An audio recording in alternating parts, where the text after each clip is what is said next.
see how this shit goes.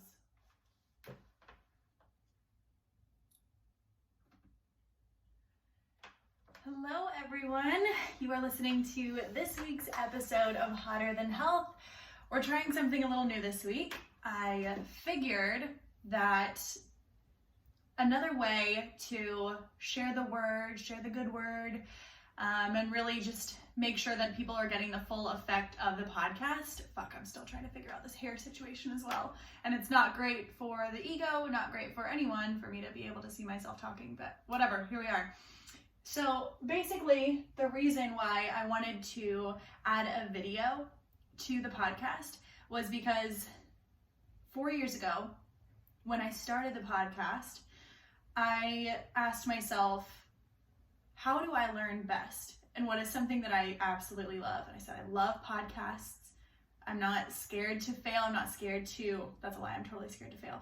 But I'm not scared to try something new. And this is a medium where I really feel like I can understand and absorb. Some people are more visual learners, right? I'm more of a learn by doing, learn by failing, learn by really absorbing. So that's why podcasts work really well for me. So I figured, why not give it a shot for some people? Maybe you're getting ready for a night out on the town. Maybe you are kind of multitasking, doing something passively, and you'd like to have a YouTube video up. Some people are just really into YouTube. Maybe we'll get some of these Gen Zers up in this bitch. But either way, I'm piloting this today. I'm super pumped about it. I hope you all enjoy it. I'm going to end up having a little bit more of a playful, unedited, slightly longer version on YouTube and a more edited, concise version on the podcast. Now, the podcast you can find anywhere you listen to podcasts, which is Spotify, SoundCloud, Overcast, iTunes, wherever. You just type in Hotter Than Health, it'll take you there. You can also find it on my website. And now YouTube is just another platform where people can get this information, right? Quick glimpse into life. I haven't done a solo episode in a while. I have been absolutely loving all of the guests that we've had on. If you haven't already listened to the episodes from the past 2 weeks, we had Frederico Tonetti. He's a good friend of mine from Charleston. And we go through his entire coming out story. It's absolutely incredible. He is such an iconic storyteller. He goes through so much in his life that has really added more levels of depth to him as a person. He's so complex. He's so eloquent. He's hilarious. He's sexy. And he went through his entire journey. You can check it out. It's called Fun, Slutty, and a Little Dangerous for good reason. Check out part 1 and then check out part 2. So far, this episode has just been killing it. And we had more downloads for this episode, part 2, just in 1 week than I have in a really long time. So let that speak for itself that this episode is crushing it. Also, I'm gonna try and cut this out and oh my god, so much better. Y'all can see me fiddling with my hair the entire time. So things like that will be edited out of the podcast, but if we're just shooting the shit together, then this will be real and raw. Also, editing on YouTube is a brand new beast for me, and I'd rather just start off not perfect and then kind of adjust from there, right? So we're gonna get into this. I'm so excited for today's episode. Just a quick disclaimer, there was a tornado, hurricane, tropical storm situation happening in Charleston right now, and I think everyone in Charleston got one of those insane, horrific noises, alarms, alerts on their phones last night at 3 a.m. So everyone in Charleston is tired today. Everyone in Charleston is tired today. So the alert was like, get into a basement, XYZ. We didn't, we slept like babies. The dog slept like a baby. I feel for anyone who didn't. Sorry if you have a newborn that was awake all night. I cannot relate, but I'm sorry. But anyways, so that's what we're dealing with today. And, Jack, your tail. The dog is right here, and his tail almost knocked over the ring light. All right, let's get into today's episode. What we're going to be doing is a Q&A. I haven't done a solo episode in a while, so I figured, what the hell, let's ask some questions. I feel like I really miss these episodes, really getting to connect. And when people ask questions, it's like another sense of, it's just another level of not just validation. I don't want to sound like an asshole, but yeah, validation. And it also just adds another level of intimacy. I don't care. I do care. I fully care. But it's not so much about how large the audience gets. It's about how valued the audience feels. And it's about how connected I stay with them and you guys. And it makes me really happy to be able to see familiar names, new faces.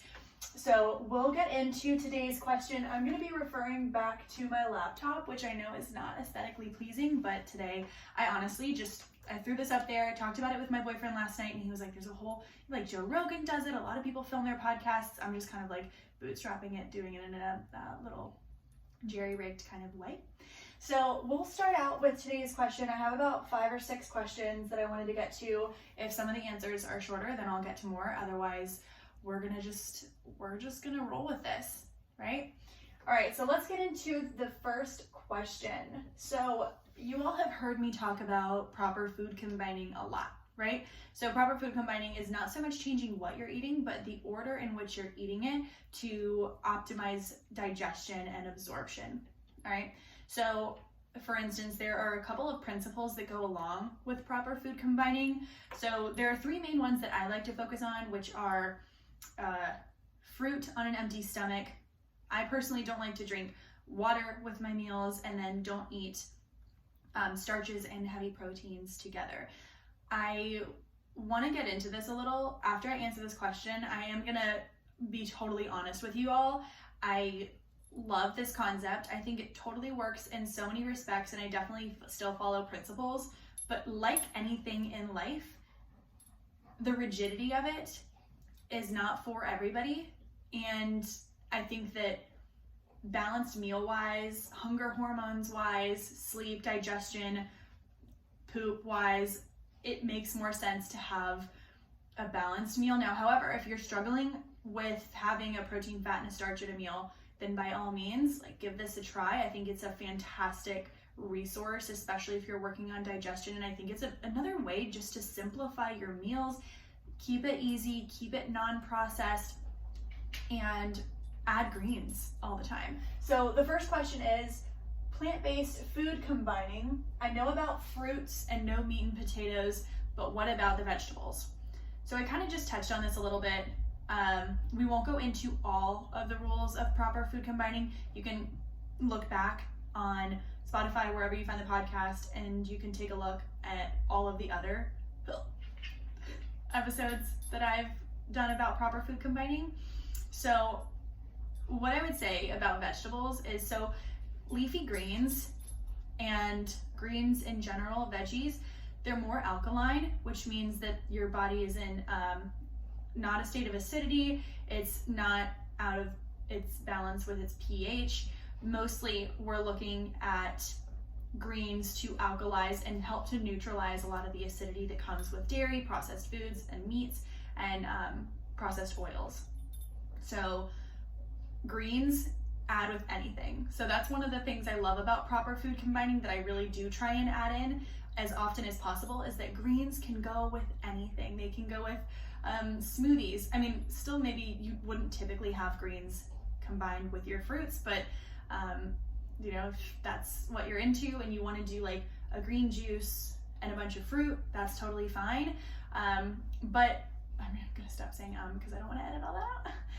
But greens have with anything. So if you have potatoes and a steak and you're like, fuck these proper food combining rules, you can always still add greens to your food, and then you're still incorporating some of those methods. So greens with fruit, greens with starches, greens with other greens, greens with anything, that is totally fine.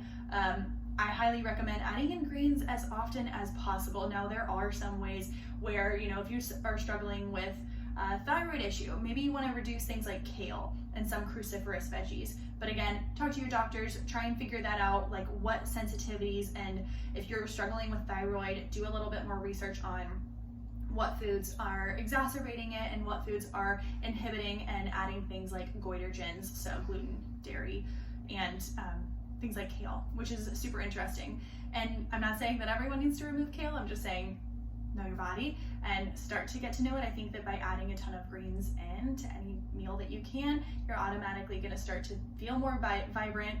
Your digestion is going to be a little bit more smooth, and it will definitely increase your fiber intake, which helps to keep you fuller longer, and it helps to slow down the release of sugars into your bloodstream, which can help with high blood sugar, right? Okay, so another question that we had come in, I kind of want to save this one for the end because it's my favorite. Ooh, it's really good. Yeah, I'm gonna save it. Okay, here's a great question. How to be social while still hitting your fitness goals. Now, this question says fitness goals, but I'm kind of gonna fully encompass your fitness, nutrition, weight loss, health, those type of goals. So I think that the first thing I would say is don't be scared to be social. We are human. We are meant to be in packs. We're meant to be in communities. We are meant to be surrounded by others.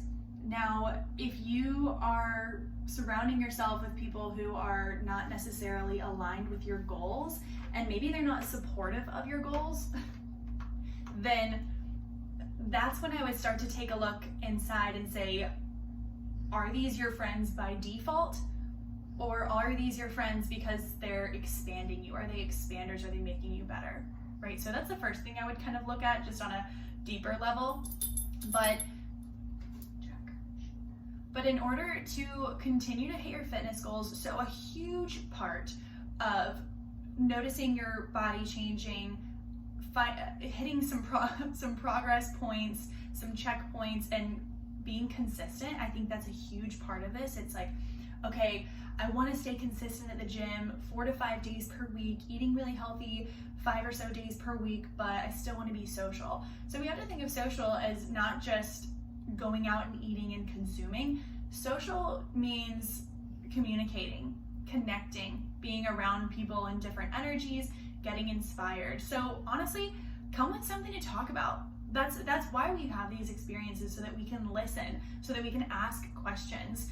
I'm telling you, if you want to start to have more conversations with people that will go in depth so that you can actually spend your time connecting with people, then ask questions and start to really listen. So what I would really honestly do, ask people questions about themselves. There's nothing that people like more than to talk about themselves. Ask them an open-ended question, not just, hey, how was your day? Because everyone's gonna be like, my day sucked. And you don't wanna hear that negativity. Maybe you went in with like really high vibe and they're super low vibe, but say, hey, I noticed that you went home this past weekend. Where are you from again? Or just tell me about what you did while you were there, and lots of things like that. But what I would say is to getting into like some tangible things that might be helpful for you would be, let's say you're a morning workout person. You want to keep hitting your progress and going to the gym in the morning before work, or even in the afternoon, whatever. You want to make sure that you're getting good sleep. So sleep is where so much of our growth, repair, and progress actually happens. So what happens when you are sleeping is your body is going through a state of like detoxification, cleansing, as well as repairing and building. So you have a lot of your peak repair and human growth hormone happening at night. So if you're one of those people that's saying, okay, I'm gonna stay out super late, but I'm still gonna hit the gym in the morning, that's where I would say do that in moderation, because at the end of the day, if you're working super hard, but you're not being smart about anything else that you're doing, such as nutrition, such as sleep and hydration, then it's an uphill battle, right? And the only way to really stay consistent is to end up doing things that you're enjoying. So if you're showing up to the gym hungover as hell, then you're not going to be enjoying any part of your workout. So there's that. While you're out, stick to drinks that maybe aren't as sugary. And if you know you're going to go out and have some drinks later on in the night, then earlier in the day, have your balanced meals. So often I speak with clients and I just ask them, okay, if you know you're going out to eat and having some drinks later on that night, what is your day like before that? 9 times out of 10, my clients will say, well, I typically restrict so that I can be better later on in the night. And then it gets into this restrictive mindset. It gets into a vicious cycle of depleting yourself, being scared to really fuel yourself properly so that you can binge later on, or maybe even not binge, but feel less guilt. But that never happens. That shame is never taken away. Typically, we just feel shittier.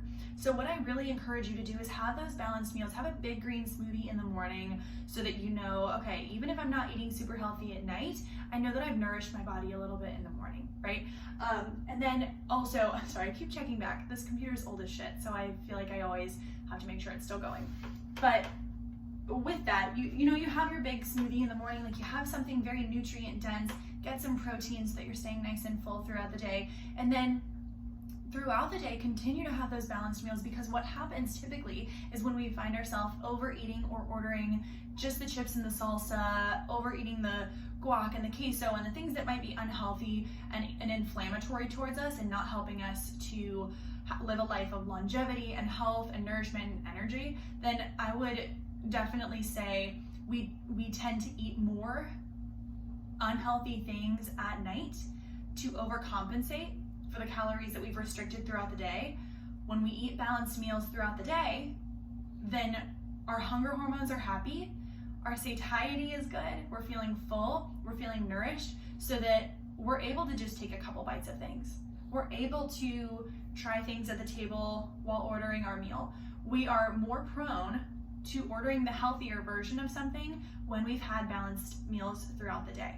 So we may think that it's counterintuitive, because we're like, oh no, if I eat normally throughout the day, then I'm gonna overeat at night, and then that's more than 1900 calories or X amount of calories that I'm supposed to have. And I'm like, we have to get away from the calories, because if you're eating balanced meals, you're less likely to overeat, and progress is not gonna be up into the right motion. It's gonna be a little bit more like a wave, a little bit up, a little bit down, and it's gonna keep progressing, right?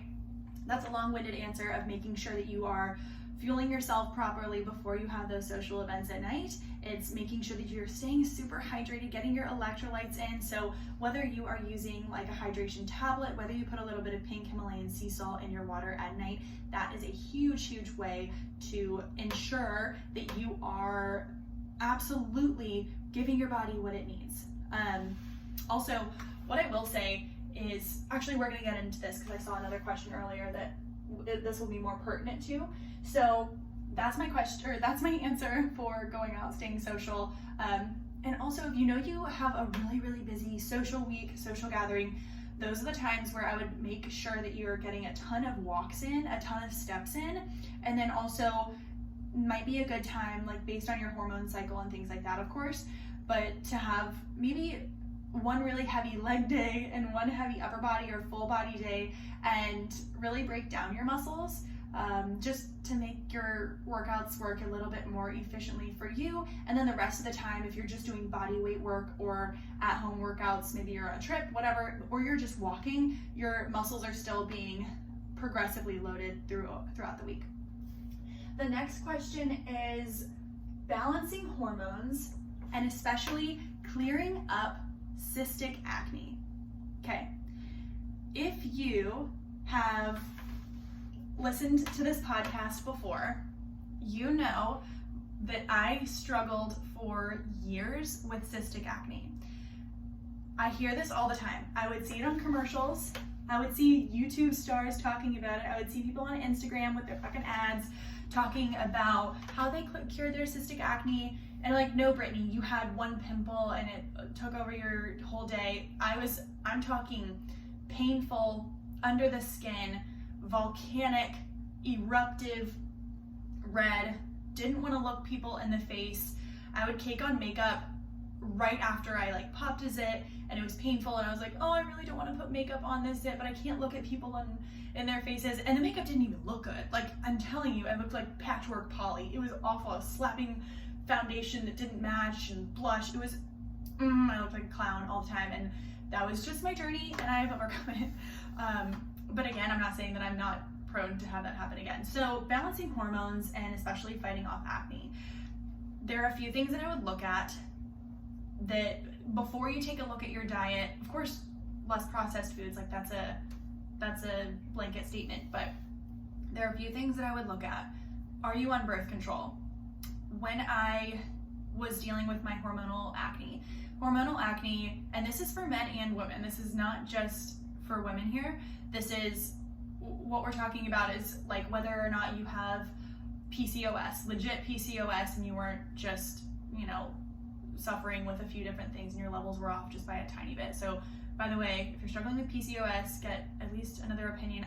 I believe get another opinion, and make sure that they're not just like putting you on birth control. Find some preventative, maybe a naturopathic doctor that will help you with like some herbs and medicines that will allow you to not just live with it and deal with it through another form of blanket birth control.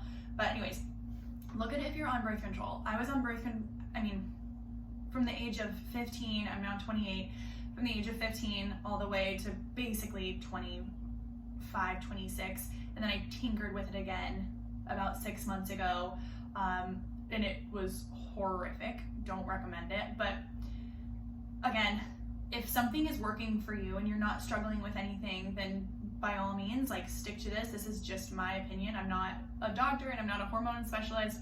I'm not telling you to like get off the pill, but what I would say is if you are on a birth control, take a look at that, and if there is a natural way for you to seed cycling, we're gonna have a professional on the podcast in a couple weeks talking about seed cycling, so give it a Google. Making sure that you're syncing up your periods.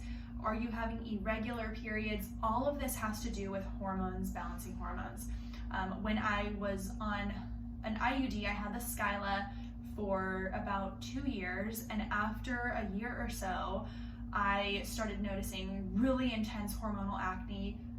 My moods started getting wild, and my hair was a little bit greasy. Like all of these things that just didn't really make sense to me, but I never really thought of it as from my birth control. And then I started doing more research and I started figuring out that I was also having issues with like yeast infections and all these different things we don't have to talk about. They're in previous episodes, but I got my IUD out, and I am not exaggerating.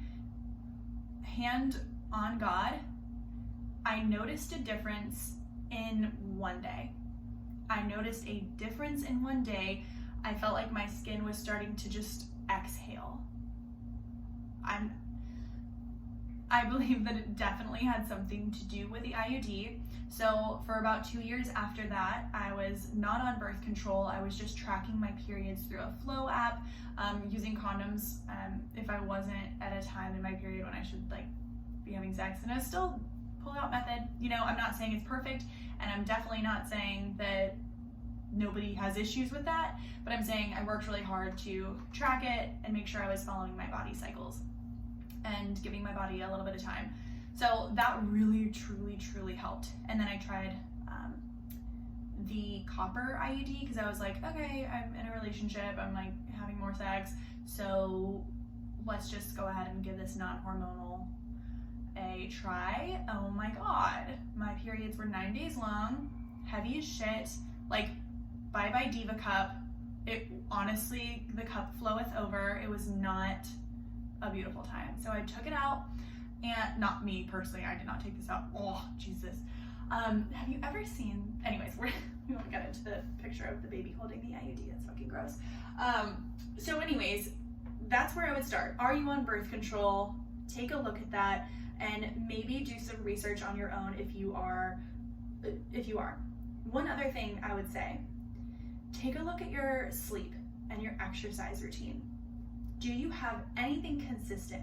Are you waking up stressed in the morning? Are your cortisol levels spiking throughout the day? Are you having any sense of calm? Are you very anxious? These are a lot of things that may signal a hormone imbalance. So what I would really say is get your sleep hygiene, 7 to 8 hours a night. Some people can operate off of 6. That people is not me. I genuinely believe that overall, I genuinely believe that people should be getting at least 7 hours of sleep. I know that in some seasons of people's lives, maybe they have a newborn, maybe they have a brand new job, and things aren't always going to be perfect, but as a general rule of thumb, I would try and get at least 7 or 8 hours. And do not look at your phone first thing when you wake up. I know you're asking about acne, like what the hell could this have to do with acne? I am telling you, if you're starting your day, of course we want our cortisol, which is our stress hormone, to be at its peak in the morning, but we don't want it to be a madhouse where we crash later on in the day. We want it to be an easy spike and then an easy drop, not a, if you've ever been to Carowinds, not a drop zone situation. So I would say get into a good habit of a morning routine and a night routine.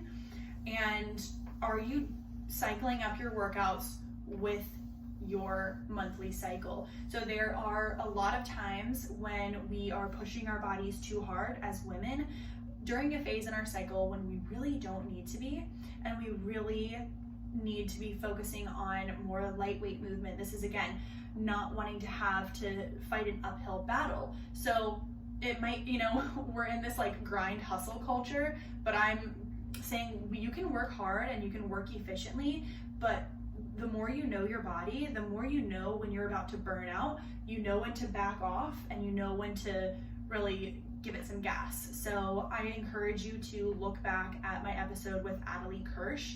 We go through how to sync up your workouts with your cycle, and I'm telling you that will be so impactful for your hormones. Also, making sure you're not really having much caffeine later on in the day, staying super hydrated, so sleep, birth control, cycling up your workouts with your cycle, as well as making sure you're staying super hydrated, and getting rid of more processed food if you are able to. That's what I would say about hormonal acne. And get a double cleanser. I've been using Revision. Nothing helps with burping. I've been using Revision, the facial cleanser. And, oh, holy shit. This is something, please sponsor this podcast, LMS.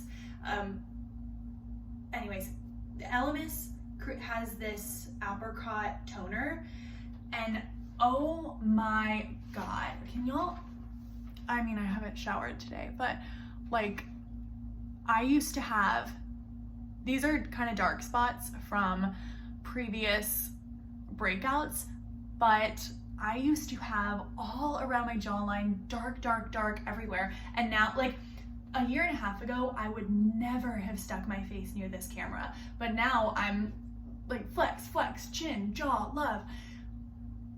I thought that was impossible. I would never have done that. I would have been I would have been wearing a mask in 2018. So that's something I would definitely look into. Hope that answered your question. And, ooh, this is a really good one. I love this one. So for seafood, okay, the question is seafood, how often to eat it, and any healthy weight gaining tips. Well, this is 2 questions, so we'll answer this separately. So the first one about seafood.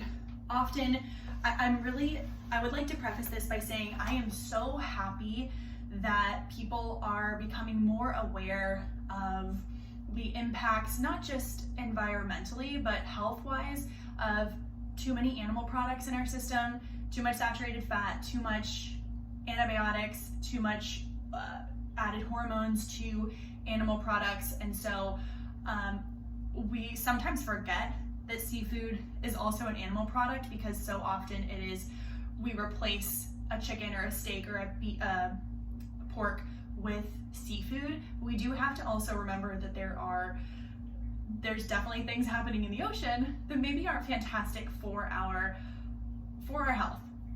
Now, some things I would look at, and if you've seen Seaspiracy or if you've heard this podcast before, you know that we cannot always trust a label.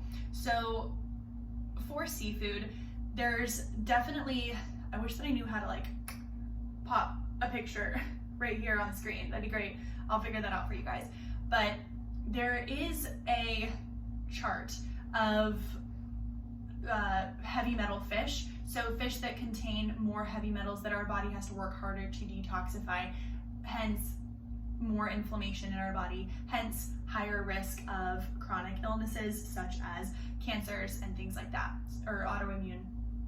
And we're looking at things at the top like tuna, mahi-mahi, not just sea bass, but we want to look at what types of fish are lower in mercury. And I know just off the top of my head that maybe salmon or shrimp, sardines, and things like anchovies, cold water fish, those are really fantastic. Grouper, because it just grows so fast in the ocean, so typically they don't have, they're snatched up pretty quickly. So things like tuna are going to be super, super high in mercury. So if you are going to do it, maybe once per week, and make sure that you're really eliminating properly. So anytime that you are, anytime that you're really making sure that you're eating a lot of seafood, maybe 2, 3, 4 times per week, or maybe even every day, multiple times per day, we really want to make sure that we are detoxifying, right? That also goes back to the previous question about cystic hormonal acne, making sure that you are eliminating any extra hormones by pooping a full amount every single day. That way you are eliminating excess hormones in your body. So as far as fish, I would say to maybe minimize tuna and things that come in cans. I personally eat seafood probably 1 or 2 times per week. I will do a wild salmon, and I'm not saying that salmon isn't an animal and it doesn't have feelings and it's not great for the environment. I totally understand that, but I think that a big thing that we really have to understand, I tell this to all my clients, saying, look, not everyone needs to be 100% perfect, but we all need to do our part. We all need to try a little bit. Like, the world would be such a better place and so much cleaner, so much safer if everybody made a 10% shift towards being more plant dominant, and instead of 10% of people being 100%. Do you know what I'm saying? Great. With the seafood as well, we're looking at things like heavy metal, arsenic, and anytime we are really increasing the amount of heavy metals that we have, we want to also make sure that we are eliminating, detoxifying. So I've worked with a company called Energy Bits, and they have a product called chlorella. Their tablets are absolutely insane. I love them so much. This is not a sponsored ad. The Energy Bits are, I think I have a code Eliza G for 15% off. So check them out, Energy Bits. It's in a podcast in the past. I still get people messaging me. I had someone message me yesterday saying, hey, oh my gosh, I really want to get these Energy Bits. The chlorella is such a fantastic way to eliminate. It binds heavy metals, it helps to clean you on a cellular level, and really helps with longevity. All right, you can put them in smoothies. I take 30 at a time, and you heard that right, 30, and I love them so much. It definitely makes your poop a darker like forest green, but here we are. Now, with her second question, with healthy weight gaining tips, you are gonna have to be in more of a caloric deficit and potentially lifting heavier weights. So don't be scared to experiment with some heavier dumbbells at the gym, working on big muscle groups like squats, chest, back, lunges, hip thrusts, that type of thing, using some heavier weights with proper form. If you need to get a personal trainer for a couple sessions just to go through fundamental workouts, and then after that workout, that's when you want to increase. Maybe add some nut butters throughout your day. It doesn't need to be a lot. You don't need to be like stuffing your face with burgers. Maybe add some nut butters, adding in some more grains, pastas, beans, legumes, a little bit of coconut oil, some coconut manna in your smoothies would be really fantastic, and maybe a scoop of protein powder. I know one of the first people I ever had on the podcast, Ryan Reed, he often mentions having a pre-bed smoothie, but digestion wise, because you know I'm the queen of everything digestion, I would definitely recommend doing it maybe 1 to 2 hours. So like maybe as a dessert after dinner. So if you go to bed at 10, have it around 8:30, and do like a cup or a half a cup of oats, a scoop of peanut butter, and a little bit of protein in there, blend it up in a smoothie. Highly recommend. I think that's a really fantastic way.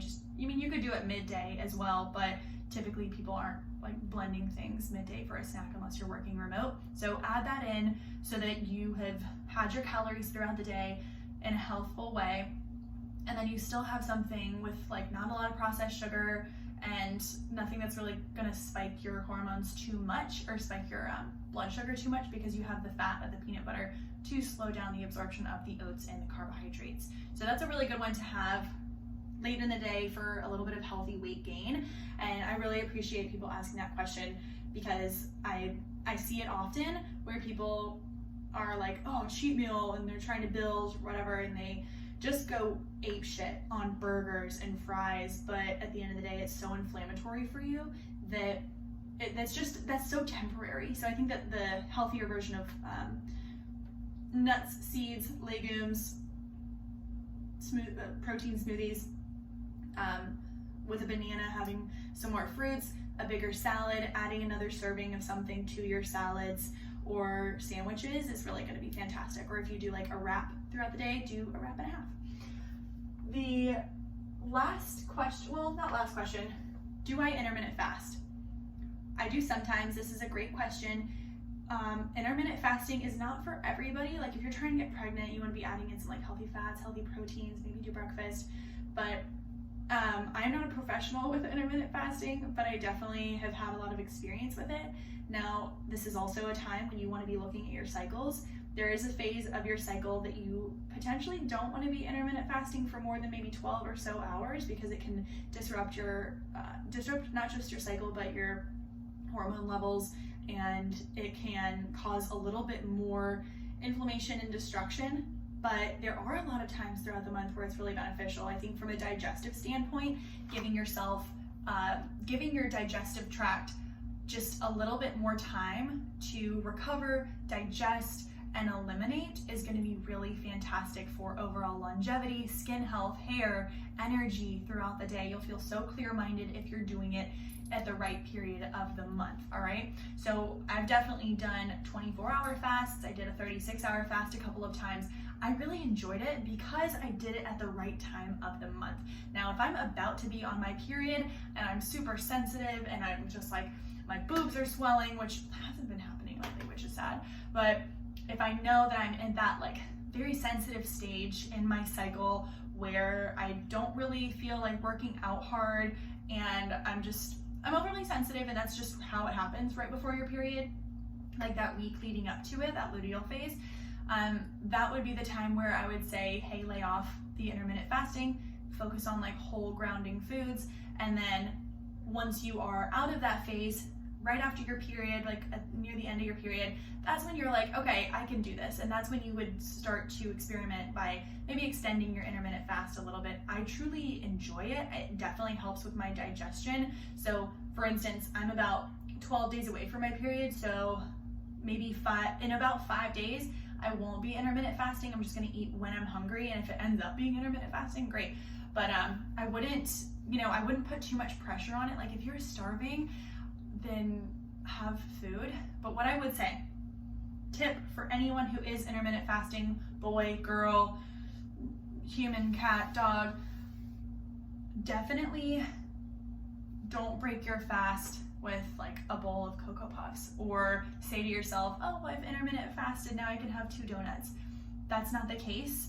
What's happening is your blood sugar levels are so low when you're intermittent fasting, which is beautiful and healthy, and like we want to make sure that they're staying level, but it's like being woken up by a loud horn going off in your ear. That's not what we want. So it's like being woken up with a loudspeaker as opposed to like soft kitten back scratches, right? And who doesn't want to be woken up gently and peacefully? Like, wake me up by spooning with me. Don't wake me up with a loud horn. I don't like fucking last night at 3 a.m. when these alarms went off on our phones and I had a panic attack in the middle of the night. That's not what we want, right? So I'm not doing that.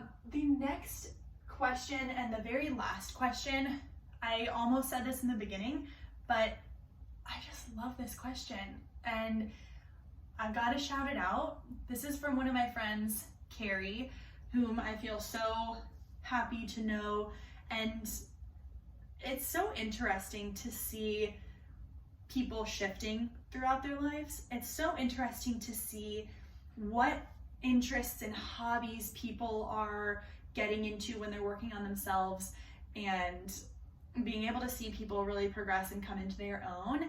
And Carrie, you're such a beautiful person, and so, I'm so happy to know you and be your friend. And I hope all is well. I haven't seen you in a while. Miss you. But Carrie's question is, how do you prevent your routines from becoming prisons? I want to say that again. How do you prevent your routines and habits from becoming a prison? Now, this might not resonate with anybody, but if you are doing a lot of work on yourself and you think that by building healthy habits and routines and things like that is going to fix what's going on internally, you know, if you obsess over habits and rituals and self-care, then it does begin to feel like a bit of a prison. So what I mean by that is, and what I believe he means by this, or Carrie means by this, is when you feel like your non-negotiables in the morning, like you cannot have a good day unless you do X, Y, Z, and in that order. And if you don't get to do those things, then all hell breaks loose, you've lost control, and your self-worth goes down. Or you feel like, a lot of this comes down to self-worth. And here's what I would say to that, is that habits and rituals, we want to make them mindful and malleable. Mindful in the sense of you actually know why you're doing it. You're not just going through the motions. And malleable in the sense that we can move them, we can shape them, we can change them, and we can adapt them, right? I've never met anybody who eats the exact same thing as they did when they were 12. And vice versa. I'm 28 now, and I don't picture myself eating the exact same way when I'm 48 years old. Things will change, things will ebb, things will flow. And if we are open to those small changes and adaptations, that's where the consistency stays. So when we're talking about building habits, I think that it's best to think, okay, what is the purpose of this habit? Why am I integrating this into my life? Like, did I read it in a book? Did I hear it in a podcast? Is there someone that I really admire who does this morning routine or this evening routine or this workout regimen who I really like? Is there someone who I really, really admire, who I want their life, and I just think that they're so great, they're my expander, and they do X, Y, and Z, so I'm gonna do that? We wanna think, okay, are we trying to be that person, or are we wanting the emotions that they feel? Confidence, consistency, pride, non-judgmentalness. Jesus. And so I really would implore you to take a look at what feelings you want to invoke from these rituals and adapt from there. So if you're feeling like, okay, I really just want to start my day with no anxiety and just calm, then maybe a mindfulness practice in the morning would be best. It doesn't have to be a 30-minute meditation. It doesn't have to be a 10-minute meditation. It can be Wim Hof breath work. It can be writing in a journal, just a mind dump. It can be going for a walk without your phone. It can be sitting down, listening to a song, not touching your phone. I think a lot of it has to do with the phone. Or just laying in bed for a minute and putting your hands on your chest, breathing, and letting your belly rise and fall, letting your day start like that. So we want to make sure that we are able to, yes, have these routines and habits while we are traveling, while we're out doing X, Y, and Z. Maybe we're not in our perfect situation. Like, I used to feel so much anxiety leaving my house or getting up at a different time of the morning, knowing that my morning routine was going to be off. And I remember it so well that I would bail on plans because I knew that if I got home at a certain time at night, then I wouldn't get 8 hours of sleep. My whole next day would be ruined. And I was always living in the future. And it took me away from the present moment, which I think at the end of the day is what we all really want, is to be super present and mindful and happy where we are standing. And I would definitely just look at, why are we doing this morning routine? Why are we so invested in, what would we say to a friend who we saw was truly being owned by their routine and their habits? Are they even enjoying their workouts? Are they even enjoying the healthy food? Because again, it goes back to everything that we talk about is the 80-20 lifestyle, when there's going to be those times when they're out of your control, but as long as you know you have these routines to fall back on, then that's really what we want to focus on. I think that if you feel like you are a prisoner to your habits and your routine, I would get really clear and start to write out exactly what it is that you want, what you're trying to get out of these morning routines. Write down the emotions that you're trying to feel. Try and think about what blocks are coming up. Why are you feeling either this heavy emotion of shame, of guilt, low self-worth? Where is that coming from? Maybe that means going to therapy. Maybe that means minimizing your morning routine and be like, okay, I think I'm doing too much right now. This isn't serving me. I'm just going through the motions. It's like when you see people squatting. They're just like up, down, up, down, up, down. They're not squeezing. They're not feeling that muscle-mind connection. It's the same thing with emotions. And it's the same thing with anything in life. If you're not feeling it or understanding why you're doing it, it's not going to stick. And then you become resentful of it. And you can't adapt it. I remember I would get so stressed out if I couldn't wake up at least an hour early and get my cup of coffee, poop, hydration, face wash, and 10 minutes of a meditation in the morning.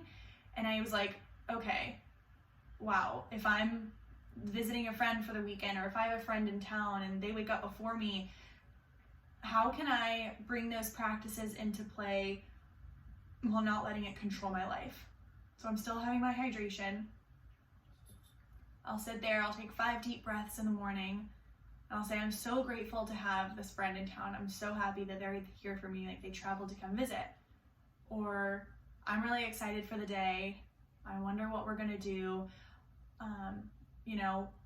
And honestly setting boundaries and saying, hey, I'm gonna get a green smoothie in the morning. Does anybody want anything? You know, everyone wants to go to like Fuddruckers for breakfast and get a plate of French fries, or have mimosas. You're allowed to say no and be like, hey, I'm gonna start a little bit later, but I'm gonna go run and grab a green smoothie, and then I'm gonna come back and hang out with you guys, eat with you guys. Set those little boundaries. They don't have to be the entire trip, but listening to yourself and saying, okay, what do I actually want, and what are some small little things that I can do to help myself stay grounded? So have a mindfulness practice, even if it's just at 10 deep breaths, some box breathing, and be able to notice when you are getting these pent up emotions and when you are starting to let them control you. Typically, when we start to feel this way, it's because we're getting out of the present moment, we're going into the future. Well, if I don't do this now, X, Y, and Z is going to happen in the future. And I think we need to give ourselves a little more credit than that, to know that it will be okay if one of the mornings is not perfect. And I think it'll be okay if we just talk about that. Like, ask questions like this. and say, okay, these are controlling me. How can I live my life while still doing the things that I enjoy and that help me stay clear? So that's my long ass winded answer. Okay. But before we get into just a quick discussion, just a small 5-minute discussion, I wanted to talk to you guys about today's show sponsor. All right. So you guys have heard me for the last couple of episodes talking about one of my new favorite beverages called TÄONAN. All right, so TÄONAN is an instant beverage, and I don't think that people really realize like how big the package is. It's got 30 servings in it, and that's why I like it so much. I feel like I go through a bag of tea or a box of tea so fast, or I go through supplements so fast, but this one has lasted me. It's so potent, it's amazing, so I'm super pleased about it. So basically what TÄONAN is it is an instant beverage. They have 6 different flavors, and they have a ton of different medicinal mushrooms in them that will help with immunity, it helps with detoxifying, it helps with adapting, it has adaptogens in it, so things like reishi and lion's mane, all of these powerhouse mushrooms that really help your immune function, and it helps you kind of regulate your nervous system a little bit. So you basically adapt, and it helps you level out at whatever feeling you have. All right, so as you all know, I've definitely been reducing the amount of coffee that I've been drinking, and I will say I've been doing like 2 to 3 cups per week, which is awesome for me at least. And so I've been doing a couple of cups per week. When I'm not doing this, or if I need a midday warm, comforting type of beverage, I will always do the matcha. All right, this is an already opened bag because I've used it so many times. As soon as they sent this to me, I was like, shit, this is gonna go so fast. So I really love the matcha, and what I love so much about it is that so many matchas out on the market today are completely sugary, sugar-based, processed. You're not getting the full benefits of them, whereas TÄONAN has completely put them on their ass. All right, TÄONAN's fantastic, and they have just 60 grams of caffeine, 60 milligrams of caffeine per serving, as opposed to a regular cup of coffee, which is about 100 milligrams, so you get all jitterbug. But what I love about this, it is non-GMO, vegan, gluten-free, dairy-free, and sugar-free. That's a huge one for me, is if I'm drinking something in the morning, replacing my morning cup of coffee with a matcha, then I want it to be a smooth, creamy, rich texture and flavor, but I don't want it to be sugary. I don't want to spike my cortisol and my insulin super earlier in the day. I notice when I do that and I drink sugary things in the morning, then I'm totally prone to choosing sugary, less healthy things throughout the day. So that's really why I love TÄONAN. So make sure you guys are checking them out. Check out the matcha. They also have a turmeric flavor and a ginger flavor, which is really great for settling down at night, less inflammation. So if you're an athlete, you're working out a lot, or if you really just want like a creamy, nice, beautiful tea throughout the day, then highly recommend checking out the turmeric and the ginger. It's my favorite. It's most like, yes, it's my favorite. I'm gonna go ahead and say I love the matcha, but if I were gonna do a decaf kind, it would definitely be the ginger or the turmeric. And I've just gotta let you know, check out TÄONAN, TEONAN, all right, TEONAN.com. Use code HTH at checkout for 15% off. Make sure you check out the matcha. Again, TEONAN.com to check out all of their teas and all of their products, and make sure you use this coupon code immediately. Join me, try them, they're amazing, they're gonna last a while. I'm actually drinking the turmeric kind right now because I didn't want any midday caffeine, so I'm drinking the turmeric because I'm sore as fuck from my workout the other day. So highly recommend this, especially if you have kids. These are also really great for kids, and they have a probiotic in them, so let's just talk about that for a minute. So if you have a kid, they have a fantastic cacao mix, and it's so yummy. You can make a little hot chocolate for your kid at night, or for you at night. I always talk about this cacao elixir that I make, and I'm gonna start using the cacao from TÄONAN. You guys do not wanna miss out on this company. They aren't gonna have this discount around for long. Use the code HTH for 15% off at checkout. All of those details are gonna be in the show notes for you guys after today's episode, all right? So like I was saying before, what I would love to give you guys at the end, I'm trying to figure out a way, hey, like, what can I really do? I used to, at the end of every episode, give out one physical resource for everyone to check out, and then I would give out one tip at the end of an episode. So we're gonna bring that back for the YouTube portion of the podcast, all right? So if you are on Spotify or if you are on iTunes, then this is where it's gonna cut off for you, and I hope that you have an amazing rest of the day. Make sure you check out the show notes right here so that you can subscribe to the YouTube channel, and we're gonna figure this out, all right? So it's kind of gonna be like I'm even more so in your life, and that way you can check out more of what I'm talking about. You can check out the podcast sponsors, you can check out my skin, you can check out anything that we're talking about. I'm gonna try and have a lot of like props and tips and things like that. You're not gonna miss anything if you are still wanting to just listen as a podcast, maybe on a walk. But if you want that little extra tidbit at the end, it will just be based around YouTube, all right? So if you are listening to the podcast through the podcast app or whatever app you listen to other than YouTube, this is where we say sayonara, and I hope you have an amazing rest of the day. Make sure you are liking, subscribing, sharing. If you're listening to it still, take a screenshot of what you see, post it on your Instagram or your story, wherever. It is so easy. You just take a quick screenshot or you hit share. If you're on Spotify, go on to Hotter Than Health, hit follow. If you're on iTunes, if you're on the podcast app, Apple Podcasts, hit subscribe, hit follow. I cannot tell you how much it means. Thank you so, so much for listening. Now, if you are on the YouTube, I'm 100. If you're on YouTube, let's get into 2 of the tips that I've got for you this week. Okay, so the first resource that I have for you all, other than TÄONAN and their bomb-ass tea, is a book, all right? So, national bestseller. I'm actually about to start reading this now. I'm in the middle of reading Anthony Kiedis's Scar Tissue, and I'm just a slow reader. It's so fantastic, I love it, but we're not talking about that today. So Robert Greene, he is a world-renowned author. He's written some of the most powerful books that are sold out on the market today. In fact, some of his books are so powerful that they aren't even sold in certain states and aren't allowed in certain prison systems because they are so impactful at changing your mindset, changing the game for you to become the most powerful version of yourself. And so that's really what we're gonna be talking about with this book today.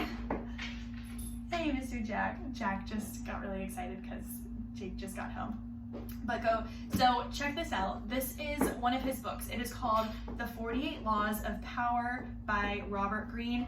And let me say this. If you're like, okay, I would love to buy everything on the podcast, but I can't afford everything that she's talking about because it's, I'm just not made of money.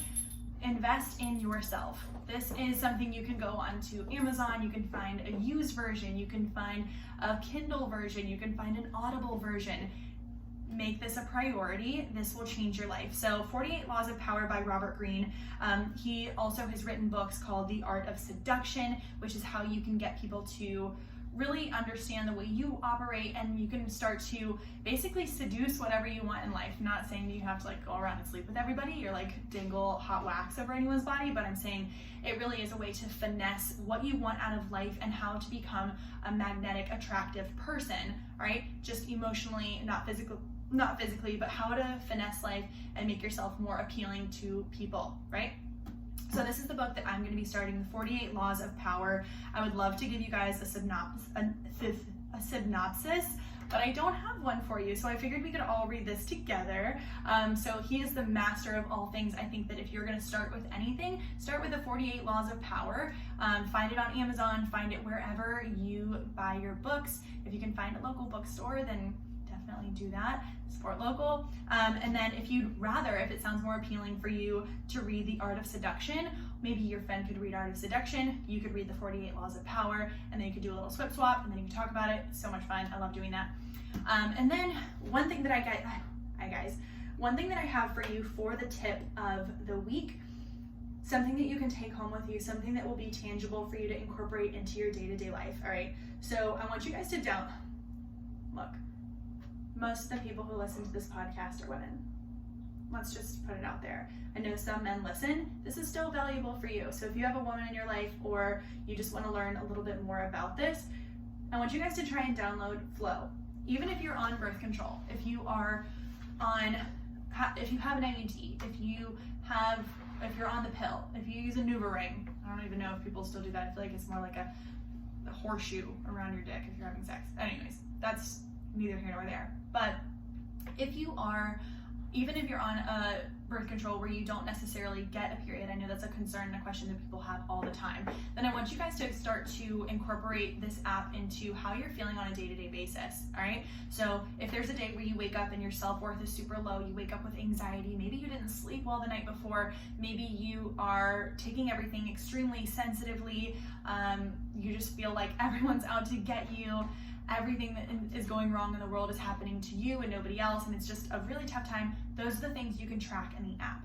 And so you can start to recognize, even when your body is on birth control, maybe it's not on a natural cycle yet, then you can start to predict when these things are happening. I think that the more you study yourself, the more you can really tune in to how you're feeling. And that way you can expect, okay, hey, for the next couple days, I'm gonna be like psycho and my boobs are gonna hurt, you know? Or, hey, for the next couple of days, I'm really gonna be crushing it at the gym. I'm really gonna go in. This is when I wanna dedicate myself. So go back, listen to the episode that I did with Adelie Kirsch, and start to try and figure out maybe a good way to set up your workout routine that matches your cycles. I think that this is going to be a game changer for people. Downloading the Flo app on your phone, it is free. It'll talk to you, it'll give you information. I do it every single month, and that way I can start to predict, okay, this is why I'm feeling this way. I'm at this stage of my cycle. Or if you're really feeling like you're in the ovulatory or the follicular cycle and you want to be a badass, you want to ask for that raise, you want to ask for that promotion, you want to ask for, you want to tell this guy, hey, I'm into you. Let's bang, or like, let's date, let's go out for drinks. Be confident. You can kind of start to predict when that's going to happen throughout the month, or if there's a time of the month where your skin is breaking out a ton, you're like, oh, I can attribute this typically to like my hormones rising. That's one thing that I really wanted to leave you guys with on a holistic, whole basis. So I want you guys to write this down. I'm going to put the link in the show notes. It's called The 48 Laws of Power by Robert Greene. Order it on Amazon, anywhere you find books, or at a local bookstore. Any bookstore basically is going to have a Robert Greene book of some sort. I'm just reading this one first, and then, it will probably take me 8.5 years to finish this, but hopefully the podcast will still be around by then. But, and then download the Flo app. I will have all of these links in the show notes. Everyone I referred to, so Ryan Reed from Ryan Reed Thrive, make sure to check him out. He's like the king of building an ass. He's based in Arizona. I'm going to link to him, and let's manifest a podcast swap with him here soon. We're also going to tag Adelie Kirsch. We're going to be posting about Robert Greene, the book, and everything else we referenced in this episode. So I hope you all enjoyed it, and give me your feedback in the comments or on a review on the podcast app wherever you are listening. Thank you so much for everything that you do and continue to do to support the podcast. Make sure to check out TÄONAN and get the matcha. Talk to you all next week.